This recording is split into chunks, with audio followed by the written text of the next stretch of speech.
Side में लगा गाड़ी, रास्ता खाली कर अभी। साहब, अब क्या खेत में उतार दूं गाड़ी? पूरी रोड तो खाली पड़ी है, दाहिनी तरफ तो रास्ता बिल्कुल खाली है। शांत रहो गुरदीप, सब्र रखो, हालात हम संभाल लेंगे। गाड़ी आगे बढ़ाओ, किसी की परवाह मत करो। आज इन्हें बताना है कि मैं कौन हूं।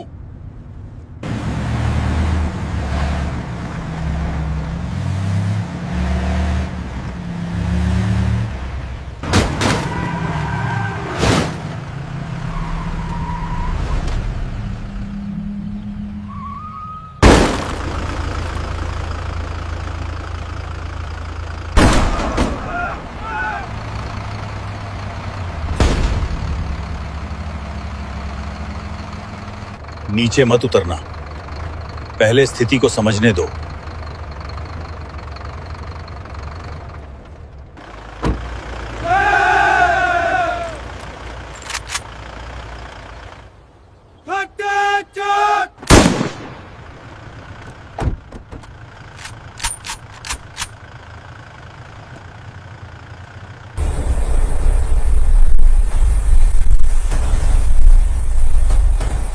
दोपहर के करीब 2 बजे का समय था। उत्तर भारत के मैदानी इलाकों में सूरज पूरी तेजी से चमक रहा था, लेकिन हवा में एक हल्की ठंडक अभी भी मौजूद थी। यह एक ग्रामीण इलाका था जहां दूर दूर तक केवल हरियाली ही दिखाई दे रही थी। रास्ते के दोनों तरफ सरसों और गेहूं के खेत लहलहा रहे थे। पीली सरसों के फूल सूरज की रोशनी में सोने की तरह चमक रहे थे। यह दृश्य इतना सुंदर था कि किसी का भी मन मोह ले, लेकिन इस शांत वातावरण में एक अनुशासित हलचल भी थी। इस संकरे लेकिन पक्के रास्ते पर भारतीय सेना का एक ओली ग्रीन रंग का 2.5 टन का ट्रक अपनी तय गति से आगे चल रहा था। ट्रक पुराना था, लेकिन उसकी देखभाल इतनी बेहतरीन थी कि वह नए वाहनों को भी मात दे रहा था। ट्रक के इंजन की एक लयबद्ध आवाज थी जो शोर कम और ताकत का एहसास ज्यादा करा रही थी। ट्रक के अंदर अगली सीट पर कर्नल विक्रम सिंह बैठे थे। कर्नल विक्रम 45 वर्ष के एक फिट और प्रभावशाली अधिकारी थे। उनकी मूछें घनी और तराशी हुई थीं और आंखों में एक ऐसी चमक थी जो वर्षों के अनुभव और अनुशासन से आती है। उन्होंने अपनी बेरेट उतारकर गोद में रखी हुई थी और बाहर के खेतों को देख रहे थे। ट्रक को लांस नायक गुरदीप चला रहा था, जो बहुत ही सतर्क और कुशल ड्राइवर था। पीछे की तरफ 4 और जवान बैठे थे जो आपस में धीमी आवाज में बातें कर रहे थे। वे एक रूटीन मूवमेंट पर थे, एक बेस से दूसरे बेस की ओर जा रहे थे। रास्ते पर ट्रैफिक न के बराबर था। कभी कभार कोई ट्रैक्टर या साइकिल सवार गुजर जाता था। कर्नल विक्रम ने गुरदीप से कहा, गुरदीप, मौसम बहुत साफ है आज। अगर हम इसी रफ्तार से चलते रहे तो शाम तक छावनी पहुंच जाएंगे। गुरदीप ने मुस्कुराते हुए जवाब दिया, जी साहब, रास्ता भी अच्छा है और ट्रैफिक भी नहीं है। बस ये सिंगल वे है, इसलिए जरा ध्यान रखना होता है। सब कुछ शांत था, लेकिन यह शांति बस कुछ ही पलों की मेहमान थी। अचानक पीछे से एक तेज और चुभने वाली आवाज ने शांति भंग कर दी। यह एक हाई डेसिबल वाला प्रेशर हॉर्न था, जिसे आमतौर पर गैर कानूनी माना जाता है। गुरदीप ने साइड मिरर में देखा। धूल का एक विशाल गुब्बार पीछे से उठता हुआ दिखाई दे रहा था। साहब, पीछे कोई वीआईपी काफिला लग रहा है, गुरदीप ने शीशे में देखते हुए कहा। कर्नल विक्रम ने पीछे घूमकर देखा नहीं, बस शांत भाव से कहा, उन्हें जगह दे दो गुरदीप, हमें किसी से रेस नहीं लगानी, हम अपनी लेन में रहेंगे। गुरदीप ने ट्रक को रास्ते के बिल्कुल बाईं ओर दबा दिया।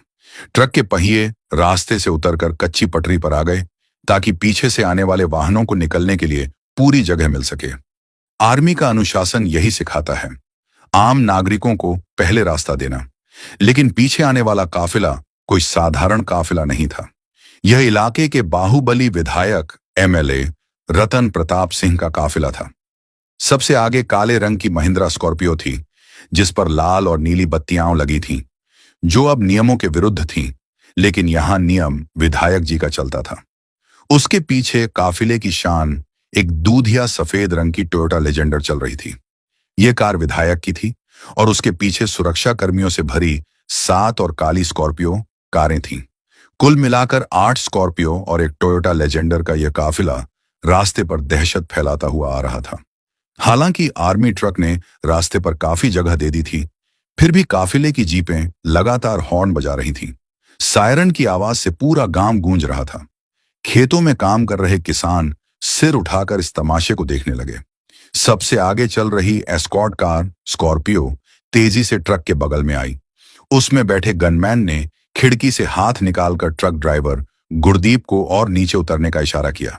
गुरदीप बड़बड़ाया, साहब अब क्या खेत में उतार दूं ट्रक? पूरा रास्ता तो खाली है। कर्नल विक्रम ने शांत रहते हुए कहा, ध्यान मत दो गुरदीप, बस चलते रहो, अपनी गति धीमी रखो। विधायक की टोयोटा लेजेंडर अब ट्रक के बराबर आ गई थी। विधायक रतन प्रताप सिंह अपनी सीट पर बैठे बैठे यह सब देख रहे थे।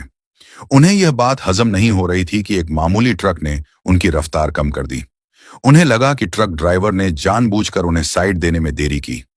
उनका अहंकार, जो उनकी ताकत और पैसों के नशे में चूर था, उन्हें यह सोचने पर मजबूर कर रहा था कि यह ट्रक वाला उनका अपमान कर रहा है। विधायक ने अपने ड्राइवर को आदेश दिया, कार आगे लगा इसके, देखता हूं कौन है ये। ड्राइवर ने टोयोटा लेजेंडर का एक्सीलेटर दबाया। भारी भरकम एसयूवी ने एक झटके में रफ्तार ली और आर्मी ट्रक को ओवरटेक किया, लेकिन ओवरटेक करके वह सीधा नहीं गया।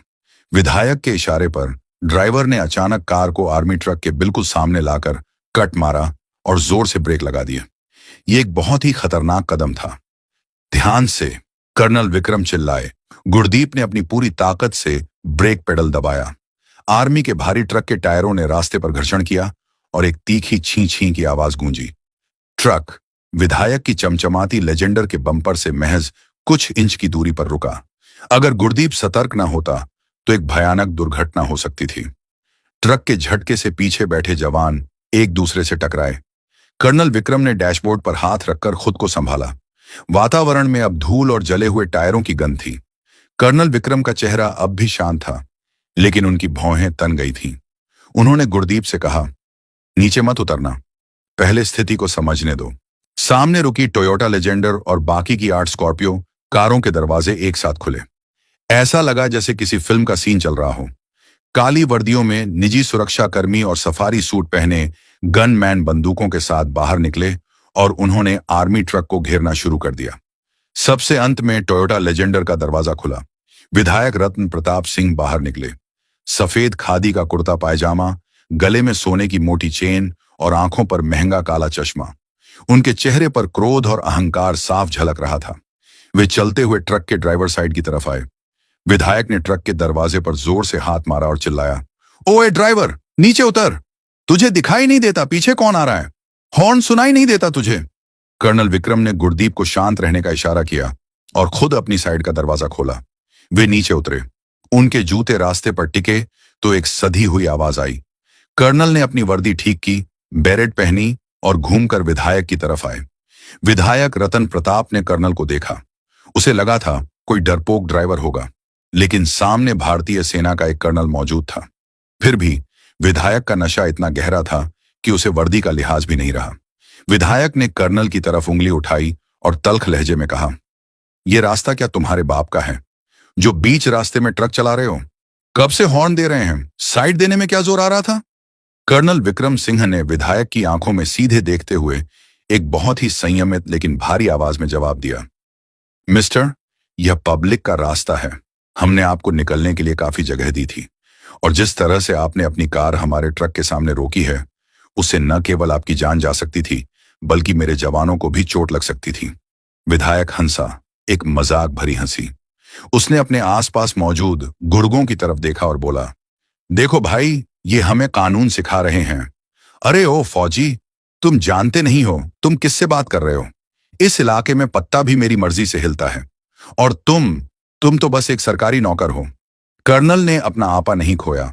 मैं भारतीय सेना का अधिकारी हूं और हम देश के नौकर हैं, किसी व्यक्ति विशेष के नहीं। आप अपनी कारें हटा लें और हमें जाने दें। विधायक का गुस्सा 7वें आसमान पर पहुंच गया। उसे यह बर्दाश्त नहीं था कि कोई उसके सामने इतनी बेबाकी से बोले, वो भी उसकी अपनी इलाकाई जमीन पर। विधायक एक कदम आगे आया और कर्नल के कंधे पर उंगली रखते हुए कहा, तुम्हारे जैसे 2 कौड़ी के कर्नल मैंने बहुत देखे हैं। अभी यहां सबके सामने तुम्हारी वर्दी उतरवा दूंगा। समझ रहे हो? इतनी बेइज्जती करूंगा कि इस रास्ते पर भीख मांगते फिरोगे। ये सुनते ही ट्रक के पीछे से बाकी 4 जवान भी अपने इंसास राइफलों के साथ नीचे कूद पड़े। अपने कर्नल की बेइज्जती उनसे बर्दाश्त नहीं हो रही थी। उन्होंने अपनी राइफलें सीधी तो नहीं की, लेकिन उनकी उंगलियां मजबूत हो गई थीं। माहौल एकदम तनावपूर्ण हो गया था। एक तरफ 30 से 40 हथियारबंद निजी गुंडे और दूसरी तरफ 5 से 6 अनुशासित फौजी। रास्ते के दोनों तरफ खेतों में काम करने वाले लोग अब किनारे जमा होने लगे थे। ये दृश्य अब एक बड़े नाटक का रूप ले रहा था। दोपहर की धूप अब और तीखी हो गई थी, लेकिन रास्ते पर जमा हुए लोगों को गर्मी का एहसास नहीं हो रहा था। वहां का तापमान किसी और ही वजह से ज्यादा हुआ था। एक तरफ भारतीय सेना के 5 से 6 जवान, जो अपनी ट्रेनिंग और अनुशासन के कारण शांत थे, लेकिन उनकी उंगलियां राइफल के ट्रिगर गार्ड के पास थीं। दूसरी तरफ विधायक रतन प्रताप सिंह के 30 से 40 निजी सुरक्षाकर्मी, जो अपनी संख्या के बल पर शेर बन रहे थे। विधायक की बात सुनकर कर्नल विक्रम सिंह के चेहरे की लकीरें सख्त हो गई थीं। 2 कौड़ी का कर्नल और वर्दी उतरवा दूंगा, ये शब्द किसी भी सैनिक के लिए गाली से कम नहीं थे। कर्नल ने गहरी सांस ली। वे जानते थे कि अगर उन्होंने अभी हाथ उठाया या आदेश दिया तो यहां खून खराबा हो जाएगा। ये गुंडे भले ही संख्या में ज्यादा हों, लेकिन उनके ट्रेंड कमांडोज के सामने ये 5 मिनट भी नहीं टिकेंगे। लेकिन कर्नल विक्रम एक जिम्मेदार अफसर थे। वे आम नागरिकों के बीच गोलीबारी नहीं चाहते थे। उन्होंने अपने जवानों की तरफ देखा और कड़क आवाज में आदेश दिया, जवानों, अपनी पोजीशन लो, लेकिन फायर नहीं करना है जब तक मेरा आदेश न हो। Stand down. जवानों ने अपने अफसर का आदेश माना, लेकिन उनकी आंखों में विधायक के लिए गुस्सा साफ दिख रहा था। कर्नल की शांति को विधायक ने उनकी कमजोरी समझ लिया। उसे लगा कि फौजी डर गए हैं। वह जोर से हंसा और अपने गुर्गों की तरफ देखकर बोला, देखा, ठंडी पड़ीडी हाश गई इनकी गर्मी। ये वर्दी वाले सिर्फ बॉर्डर पर शेर बनते हैं, हमारे सामने तो भीगी बिल्ली है। विधायक फिर से कर्नल के करीब आया। उसने अपना काला चश्मा उतारा और उसे अपनी सफेद कुर्ते की जेब में रखते हुए बोला, सुनो कर्नल, तुम शायद नए हो इस इलाके में। यहां का एएसपी मेरी सिफारिश से नियुक्त होता है। डीएम मेरी मर्जी के बिना छुट्टी नहीं लेता। और तुम मुझे कानून सिखाओगे? कर्नल विक्रम ने शांत स्वर में कहा, विधायक जी, आप अपनी ताकत का गलत जगह प्रदर्शन कर रहे हैं। हम दुश्मन नहीं हैं, हम भी इसी देश के रक्षक हैं। आप बस अपनी कारें हटाइए, हमें आगे जाने दीजिए। इस बात पर विधायक आग बबूला हो गया। उसने कर्नल के सीने पर उंगली गड्ढाते हुए धक्का देने की कोशिश की। हटाऊंगा, कारें भी हटाऊंगा, लेकिन तब जब तुम मेरे पैरों में गिरकर माफी मांगोगे। तुमने मेरी कार रोकी, मेरा समय बर्बाद किया। अब माफी मांगो, वरना यहीं सबके सामने तुम्हारा कोर्ट मार्शल करवा दूंगा। इस बीच रास्ते के दोनों तरफ तमाशबीनों की भीड़ जमा होती जा रही थी। आसपास के खेतों से मजदूर, ट्रैक्टर चालक और राहगीर रुक गए थे। पहले लोग डर रहे थे, लेकिन विधायक की बदतमीजी अब हद पार कर रही थी। भीड़ में कुछ कॉलेज के लड़के भी थे, जो शायद शहर से लौट रहे थे। उन्होंने जब देखा कि एक नेता देश के जवानों के साथ ऐसा सुलूक कर रहा है, तो उन्होंने चुपके से अपने मोबाइल फोन निकाल लिए। एक लड़के ने धीरे से अपने दोस्त से कहा, भाई वीडियो बना, ये विधायक तो आर्मी वालों को गालियां दे रहा है, इसे वायरल करेंगे। दोस्त ने कैमरा ऑन किया और रिकॉर्डिंग शुरू कर दी। विधायक का चिल्लाना, गालियां देना और कर्नल का शांत रहना, सब कुछ रिकॉर्ड हो रहा था। विधायक का ध्यान इस तरफ नहीं था। वह अपने अहंकार के नशे में चूर था। उसे लग रहा था कि वह यहां का राजा है और कोई उसका कुछ नहीं बिगाड़ सकता। विधायक ने अपनी फॉर्च्यूनर की बोनट पर हाथ मारा और चिल्लाया, अरे ओ, कहां गया वो एसपी? मिलाओ फोन उसको, अभी के अभी।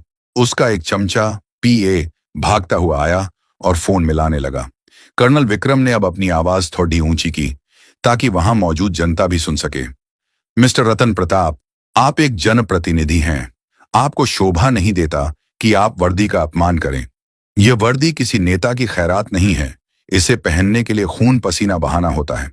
आप जो कर रहे हैं वह भारतीय दंड संहिता आईपीसी और आर्मी एक्ट के तहत संगीन अपराध है। विधायक ने थूकते हुए कहा, कानून में लिखता हूं यहां। अपराध तब होगा जब पुलिस लिखेगी, और पुलिस मेरी जेब में है। विधायक ने फिर एक भद्दी गाली दी। ये गाली सुनकर लांस नायक गुरदीप का सब्र टूट गया। वह आगे आया, साहब बस बहुत हो गया, एक हुक्म दीजिए, इसकी हेकदी अभी निकाल देते हैं। कर्नल ने गुरदीप का हाथ थामकर उसे रोक दिया। नहीं गुरदीप, हम कानून हाथ में नहीं लेंगे। इसका जवाब कानून ही देगा। संयम रखो। विधायक ने गुरदीप को आगे आते देखा तो वह और भी आक्रामक हो गया। आ ना, मार मुझे, हाथ लगा के दिखा। अगर तूने मुझे उंगली भी लगाई ना तो पूरे खानदान को जेल में सर ढवा दूंगा। लगभग 20 से 25 मिनट हो चुके थे। जाम लग गया था। विधायक न तो आगे जा रहा था और न ही आर्मी ट्रक को जाने दे रहा था। वह बस अपनी ताकत का प्रदर्शन कर रहा था। कर्नल विक्रम समझ चुके थे कि बातों से यह आदमी नहीं मानने वाला। कर्नल ने धीरे से अपनी जेब से अपना वॉकी टॉकी निकाला। उन्होंने सोचा कि अब लोकल पुलिस या हेडक्वार्टर को सूचित करने का समय आ गया है। जैसे ही उन्होंने वॉकी टॉकी ऑन किया, विधायक ने झपट्टा मारकर उसे छीनने की कोशिश की। किसे फोन कर रहा है बे? रख इसे नीचे। कर्नल ने फुर्ती से अपना हाथ पीछे किया और विधायक का हाथ हवा में ही रह गया। कर्नल की आंखों में अब अंगारे दहक रहे थे। उन्होंने बहुत ही धीमी और खतरनाक आवाज में कहा, हाथ मत लगाना विधायक जी। अब तक मैं एक नागरिक से बात कर रहा था, लेकिन अगर आपने सरकारी संपत्ति या वर्दी को हाथ लगाया तो मैं भूल जाऊंगा कि आप नेता हैं।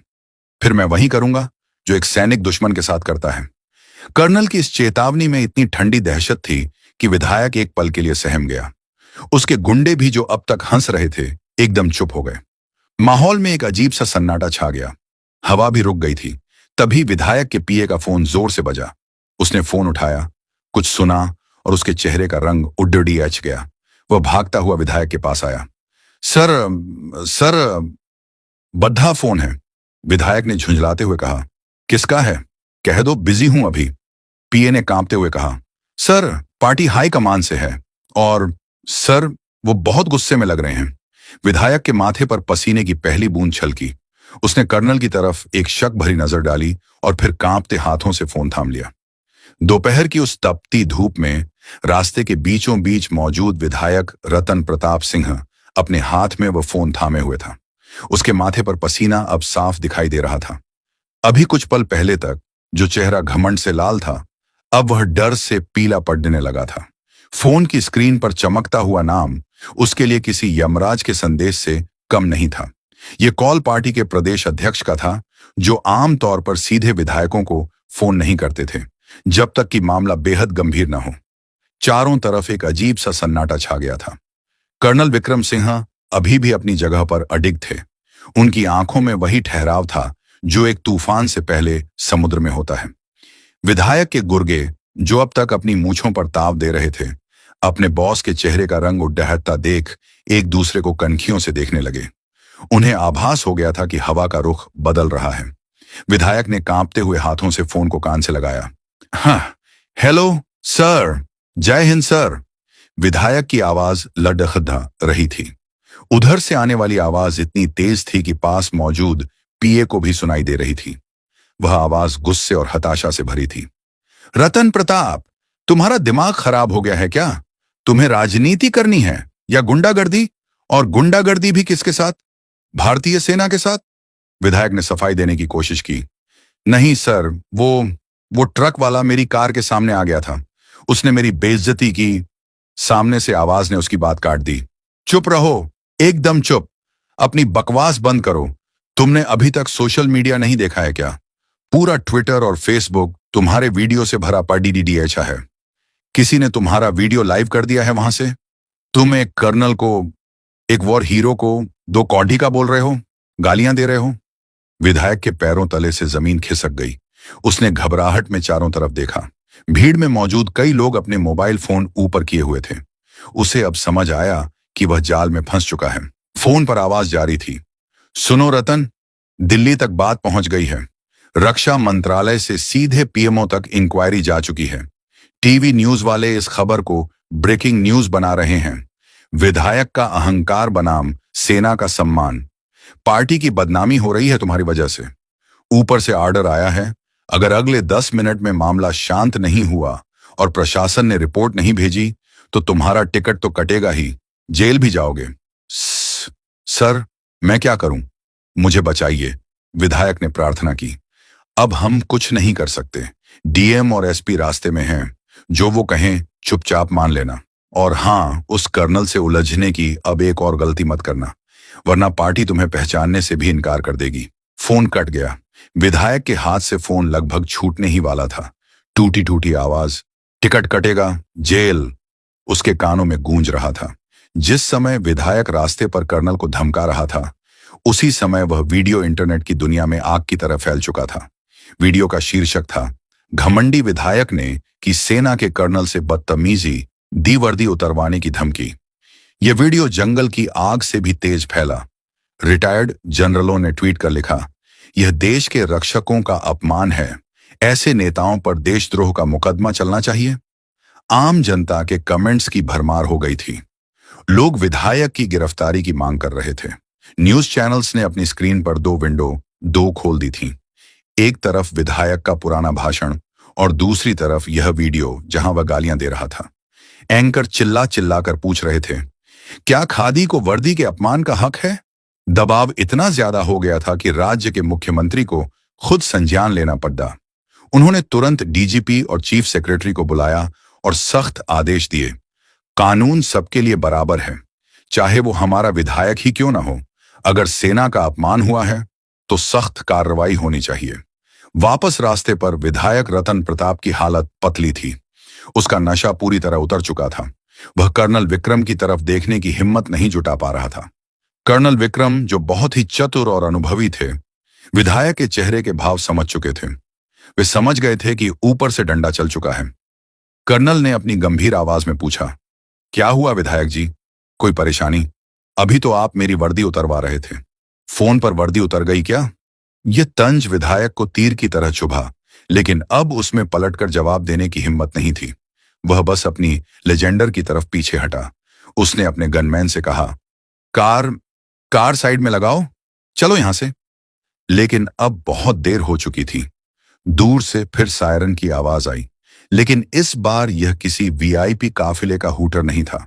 यह पुलिस और प्रशासन के सख्त सायरन थे। रास्ते के दोनों छोर से धूल उड़ाती हुई पुलिस की जीपें आ रही थीं। एक तरफ से जिले के एसएसपी की टाटा सफारी और दूसरी तरफ से डीएम की कार। उनके पीछे पुलिस की वैन थी, जिनमें से दर्जनों पुलिस वाले लाठियां और हथियार लेकर कूद पड़े। भीड़ इधर उधर हो गई। पुलिस ने आते ही रास्ते को कोर्डन ऑफ कर दिया।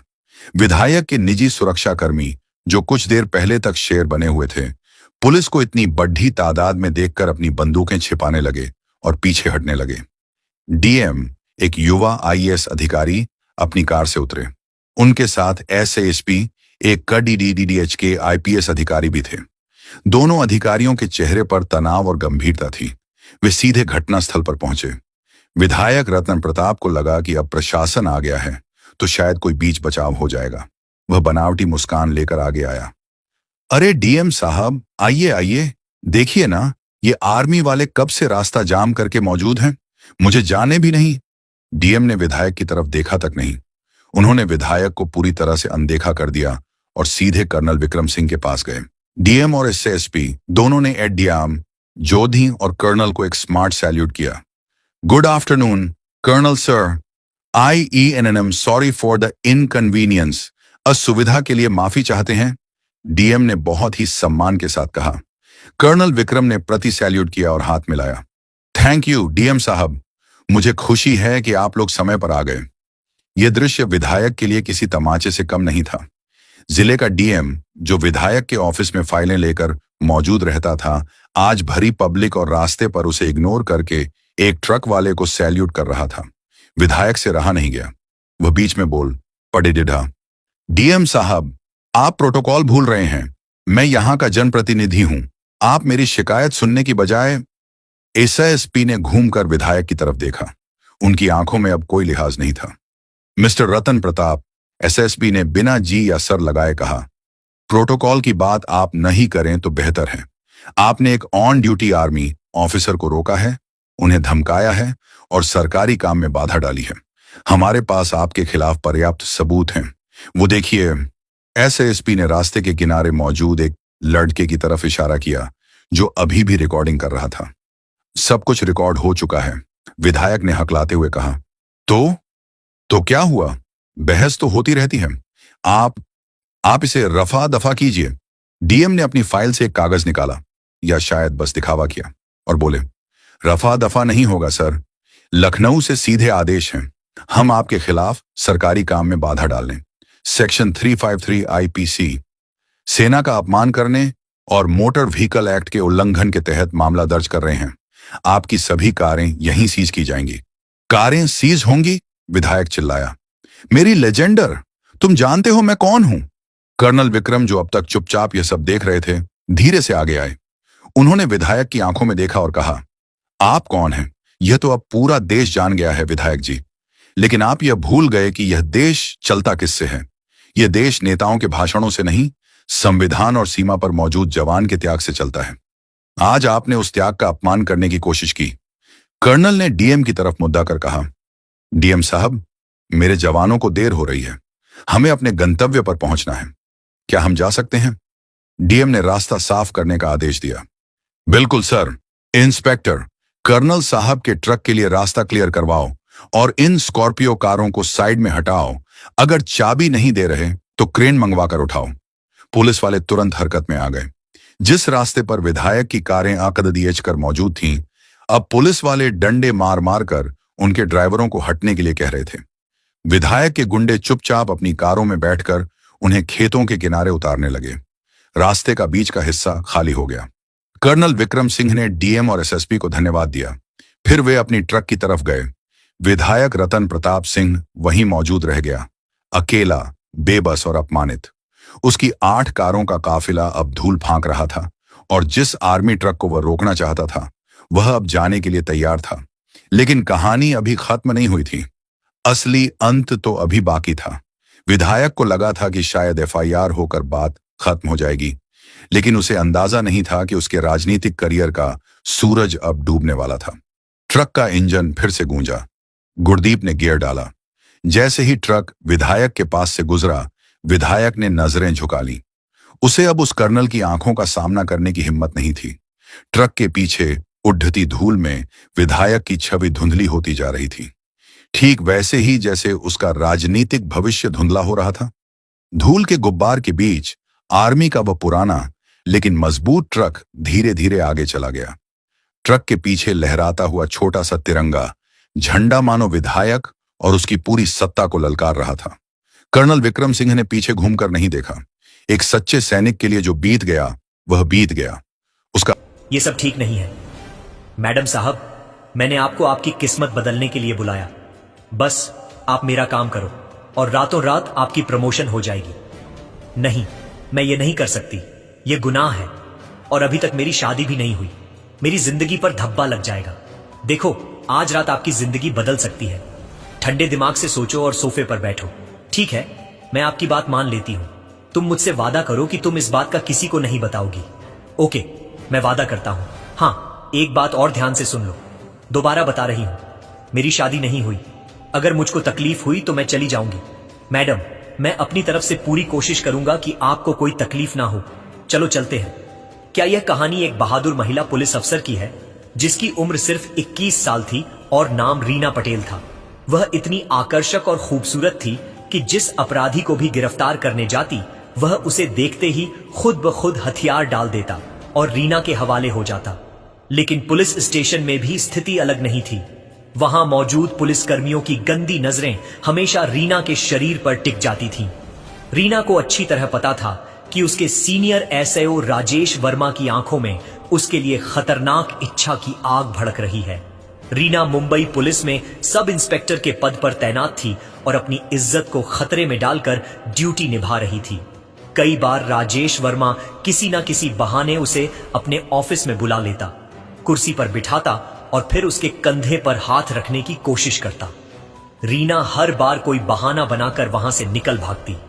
राजेश वर्मा रीना के पीछे पागल था और बस मौके की तलाश में रहता कि किसी तरह उसे हाथ लगा सके। एक दिन उसने चाल चली।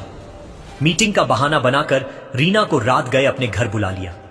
घर मुंबई के एक पसंदीदा इलाके बांद्रा में था। रात के 11 बज चुके थे जब रीना राजेश वर्मा के घर पहुंची। घर में कोई और नहीं था।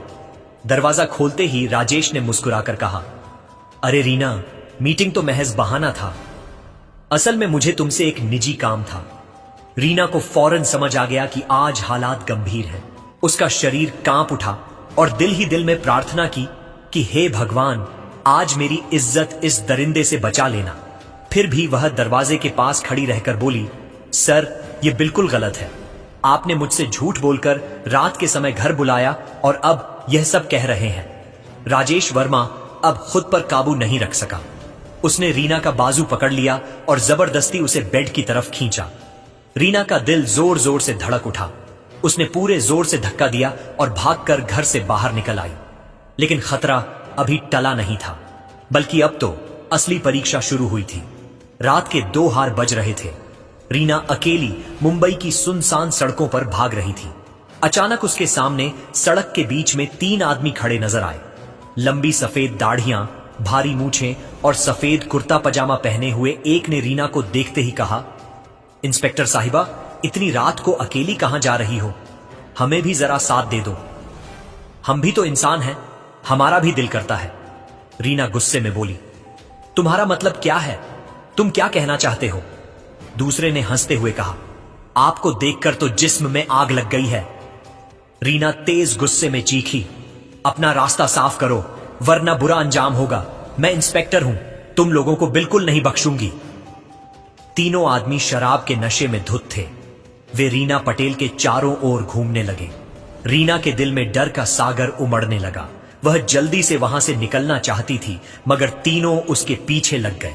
रात का गहरा अंधेरा, वीरान सड़क पर सिर्फ रीना की तेज सांसों की आवाज और उन 3 दरिंदों की हंसी व गंदी बातें गूंज रही थी। इस सुनसान मुंबई की सड़क पर कोई ऐसा नहीं था जो रीना को इन तीनों से बचा सकता। अचानक एक ने पीछे से रीना का बाजू पकड़ लिया और कहा, इंस्पेक्टर साहिबा, हमें अकेले छोड़कर कहां भाग रही हो? थोड़ा हमें भी खुश कर दो ना।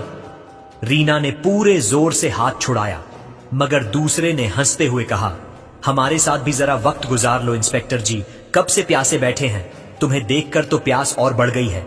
अगर तुम हमें राजी कर लोगी तो हम तुम्हें यहां से जाने देंगे। फिर तीसरे ने जोर से खींचकर रीना का दुपट्टा फाड़ दिया। अब रीना समझ गई कि आज इन तीनों से अपनी इज्जत बचाना बहुत मुश्किल है। रीना थोड़ा पीछे हटने लगी और तीनों आगे बढ़ने लगे। उसने पूरा जोर लगाकर भागना शुरू कर दिया, मगर तीनों भी उसके पीछे दौड़ पड़े। दौड़ते दौड़ते रीना सड़क पर गिर पड़ी। अब तीनों के चेहरों पर हवस का नशा साफ झलक रहा था। वे तीनों नीचे गिरी हुई रीना को घूरने लगे। एक ने शराब की बोतल निकाली और रीना के ऊपर छिड़कने लगा। रीना की यूनिफॉर्म शराब से भीग गई और नशा उसके सिर पर चढ़ने लगा। फिर एक ने बोतल रीना के मुंह से लगा दी। रीना ने मना किया तो उसने धमकी दी, तुम किसी को मुंह दिखाने के काबिल नहीं रहोगी। रीना डर गई और सोचा कि थोड़ी सी पी लूं, वरना ये 3 है और मैं अकेली कमजोर औरत हूं। उसने जबरदस्ती थोड़ी सी शराब पी ली। नशा रीना के सिर पर चढ़ गया और वह सड़क पर लेट गई। तीनों के चेहरों पर हवस की लहर साफ नजर आ रही थी। रीना को लग रहा था कि आज रात उसकी इज्जत नीलाम होने वाली है। तीनों बेसब्री से रीना के करीब आए। एक ने उसके बाल पकड़ने के लिए हाथ बढ़ाया। जैसे ही वह बाल पकड़ने वाला था, रीना ने आखिरी कोशिश की। जमीन पर पड़ी शराब की बोतल उठाई और पूरी ताकत से एक के सिर पर दे मारी। बोतल सिर पर लगने से उसका सिर फट गया। वह खून में लथपथ गिर पड़ा। बाकी 2 घबराकर अपने साथी का यह हाल देखकर पीछे हट गए। रीना कांपते शरीर से उठी और फिर भागने लगी, मगर नशे की वजह से पांव लड़खड़ा रहे थे। एक ने उसका पांव पकड़ लिया। दूसरा गुस्से में आया और चीखा, पहले तो हम काम करके तुझे जाने देते, मगर अब तुझे अपने पास रखेंगे। यह सुनकर रीना और भी ज्यादा खौफजदा हो गई और बोली, मैंने तुम लोगों का क्या बिगाड़ा है? मुझे माफ कर दो और जाने दो। लेकिन बाकी 2 आदमियों ने रीना की एक नहीं सुनी। उन्होंने रीना को पकड़कर जंगल की तरफ घसीटना शुरू कर दिया। वही जंगल जो मुंबई के उपनगरों में समंदर किनारे के पास फैला हुआ था। जंगल के ठीक बीच में एक पुरानी हवेली खड़ी थी जो सालों से बंद पड़ी हुई थी। अंदर सिर्फ रीना और यह 3 दरिंदे थे। रीना को यकीन हो गया कि अब उसकी इज्जत यह जंगली लोग लूट लेंगे। उसका पूरा शरीर डर से थरथरा रहा था। एक पुरानी हवेली में अकेली औरत और 3 नशे में धुत दरिंदे। ऐसी हालत में इज्जत बचना लगभग नामुमकिन था। एक ने रीना का हाथ पकड़ा और गरज कर बोला, अब देख तेरा घमंड कहां जाता है। रीना की नजर हवेली के कोने में पड़ी लकड़ी की लाठी पर पड़ी। जैसे ही एक करीब आया, रीना ने फौरन लाठी उठाई और उसके सिर पर जोर से दे मारी। सिर से खून बहने लगा। बाकी 2 अपने साथी की तरफ भागे तो रीना को मौका मिल गया। उसने जल्दी से दरवाजा खोला और अंधेरे में छलांग लगाकर भागने लगी। रीना जंगल में नंगे पांव भाग रही थी, मगर खतरा अभी खत्म नहीं हुआ था, बल्कि और भी तेज हो गया था। रीना के पीछे अभी भी 2 आदमी पीछा कर रहे थे। थोड़ी दूर एक पुरानी खस्ताल फैक्ट्री थी, मुंबई के पास एक बंद पड़ा सीमेंट प्लांट। रीना वहां घुस गई और एक बड़ी मशीन के पीछे छिप गई। सांस रोककर तीनों अंदर आ गए। हाथ में लोहे की रड लिए रीना को ढूंढने लगे। इस बार वे पूरी तरह तैयार थे। कहां छिपी है जानेमान? हम आ गए हैं, हमें राजी कर दे तो जाने देंगे। रीना सांस रोककर बैठी थी। एक करीब आ गया और रड से मशीन पर जोर से मारा। रीना समझ गई, अब या तो मौत है या लड़ना है, वरना ये 3 उसकी इज्जत नहीं छोड़ेंगे। उसने हिम्मत की, मशीन के पीछे से अचानक निकली, रड उसके हाथ से छीन ली और जोर से उसके पांव पर दे मारी। वह गिर पड़ा। बाकी 2 ने रीना पर हमला कर दिया, मगर तब तक रीना फैक्ट्री के दूसरे गेट से निकलकर बाहर आ गई थी। मगर तीनों ने हार नहीं मानी। उन्होंने इस बार रीना को चारों तरफ से घेर लिया। रीना के पास अब कोई रास्ता नहीं बचा था। वह चारों तरफ से उनके शिकंजे में फंस गई थी। एक ने रस्सी निकाली, दूसरे ने कहा, इसके हाथ पांव बांध दो वरना फिर भाग जाएगी। रीना ने सोचा, अब कुछ नहीं बच सकता। उसने तीनों से कहा, ठीक है, जो तुम चाहते हो मैं करने को तैयार हूं। तीनों खुश हो गए। उनके चेहरे प्रसन्नता से खिल उठे। रीना ने धीरे से कहा, लेकिन एक शर्त है, तुम तीनों एक साथ नहीं आओगे, एक एक करके मेरे पास आओगे, तभी मैं तुम्हारी बात मानूंगी। तीनों बहुत खुश थे। उन्होंने सोचा कि कब से अकेले थे, कभी किसी लड़की को छुआ भी नहीं। आज तो काम बन गया, चलो इसकी शर्त मान लेते हैं। तीनों आदमी इतने हवस और घमंड के नशे में थे कि इंस्पेक्टर रीना पटेल की हर शर्त मान गए। एक आदमी रीना के साथ जंगल में चला गया। बाकी 2 वहीं खड़े रहे और बोले, जब वो वापस आएगा तो हम एक एक करके पुलिस वाली के पास जाएंगे। जंगल में दूर जाकर रीना ने उस आदमी से कहा, यह जगह ठीक है, तुम नीचे लेट जाओ, मैं भी तुम्हारे साथ लेट जाती हूं। हवस में डूबा वो फौरन नीचे लेट गया। रीना उसके करीब गई जैसे झुकने वाली हो, और अचानक अपनी पुलिस बूट की एड़ी उसके सीने पर दे मारी। वो दर्द से तड़प उठा। रीना ने उसकी लाठी छीन ली और वहां से भागने लगी, हाथ में लाठी पकड़े। मगर दूर खड़े 2 आदमियों ने अपने साथी की चीख सुन ली थी। वे दोनों भागते हुए रीना के पास पहुंच गए। रीना को अपनी इज्जत बचानी थी और अब कोई दूसरा रास्ता भी नहीं बचा था। उसने दोनों पर लाठी से वार की, फिर मुस्कुराते हुए बोली, मैं तुम्हें बस यह दिखाना चाहती थी कि मैं भाग सकती हूं, मगर अब मैं तुम्हें तुम्हारा अंजाम तक पहुंचाकर ही रहूंगी। इंस्पेक्टर ने तीनों पर हमला कर दिया, मगर 3 थे। 2 ने रीना के बाजू पकड़ ली और तीसरा रस्सी से बांधने लगा। फिर तीनों ने रीना को रस्सी से मजबूती से बांध लिया। एक बोला, इसने हमें बहुत पीछे लगाया है, अब तो ये हमारे पास रहेगी, क्यों ना पहले कुछ खाने का बंदोबस्त करें, बहुत भूख लगी है। दूसरा भी बोला, तुम ठीक कह रहे हो, भूख तो वाकई बहुत लगी है, चलो कुछ खाने को बनाते हैं, फिर इसके साथ अपनी तन्हाई दूर करेंगे। 2 आदमी पास के गांव खाने का सामान लेने चले गए। एक आदमी वहीं रीना पर नजर रखने बैठ गया। जब रीना को पता चला कि 2 आदमी यहां नहीं हैं, तो उसने उस आदमी को आवाज दी जो उस पर निगाह रख के बैठा था। रीना ने उसे हवेली के अंदर बुलाया और बोली, जो तुम चाहते हो मैं करने को तैयार हूं। अब तो मैं भी अकेली हूं और तुम भी अकेले हो, मेरा मन कर रहा है। आदमी रीना के चेहरे पर हाथ फेरने लगा। रीना मुस्कुराई, मगर उसका हाथ नहीं हटाया। उसने यकीन दिलाया कि अब वो पूरी तरह राजी है, उसकी हर बात मानने को तैयार। हवस में डूबा आदमी, रीना बोली, जब मैं राजी हूं तो मुझे बांधा क्यों है, थोड़ी देर खोल दो फिर बांध देना। उसने रीना की रस्सियां खोल दी। वो बोला, चलो अब काम शुरू करते हैं। रीना बोली, ठीक है, मगर तुम बाहर जाकर देख लो, कहीं तुम्हारे साथ ही तो नहीं आ रहे। आदमी खुशी खुशी हवेली से बाहर निकल गया। बाहर देखा तो कोई नहीं था। जब वह वापस अंदर आया तो रीना के हाथ में एक लकड़ी का डंडा था। रीना ने उसके सिर पर जोर से देह मारा। आदमी बेहोश होकर जमीन पर गिर पड़ा। रीना फौरन वहां से भागकर दूर निकल आई। उसने अपने पुलिस स्टेशन को फोन किया और सारा वाकया तफसील से बता दिया। कुछ देर बाद पुलिस की गाड़ी आ पहुंची जिसमें 10 जवान सवार थे। रीना दोबारा उसी जगह पहुंची। पुलिस वाले हवेली के पीछे छिप गए और रीना अंदर दाखिल हुई। तीनों आदमी बैठे थे। रीना को देखते ही खड़े हो गए। अचानक तीनों ने रीना को पकड़ लिया। तभी पुलिस के जवान सामने आ गए और तीनों कोंगे हाथों गिरफ्तार कर लिया। तीनों को पकड़कर पुलिस स्टेशन ले जाया गया। वहां तीनों ने कबूल कर लिया कि उन्होंने कई औरतों को रात के वक्त पकड़कर गलत काम किया है। पुलिस ने इंस्पेक्टर रीना पटेल के बयान के साथ उनका रिकॉर्ड भी दर्ज कर लिया। तीनों 3 दिन जेल में रहे।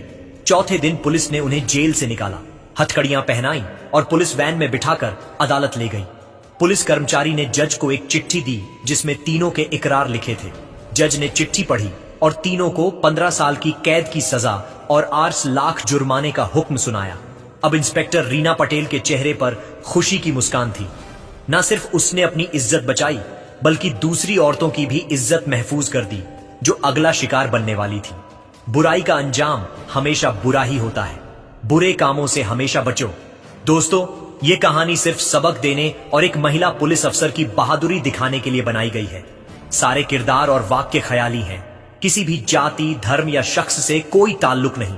जुल्म करने वाला चाहे कोई भी लिबास पहने, एक दिन वह जरूर अपने अंजाम को पहुंच ही जाता। दोस्तों, अगर आपको यह कहानी दिल को छू गई हो, अगर आपको लगा कि सच्चाई की जीत जरूरी है, तो एक लाइक तो बनता है आपका।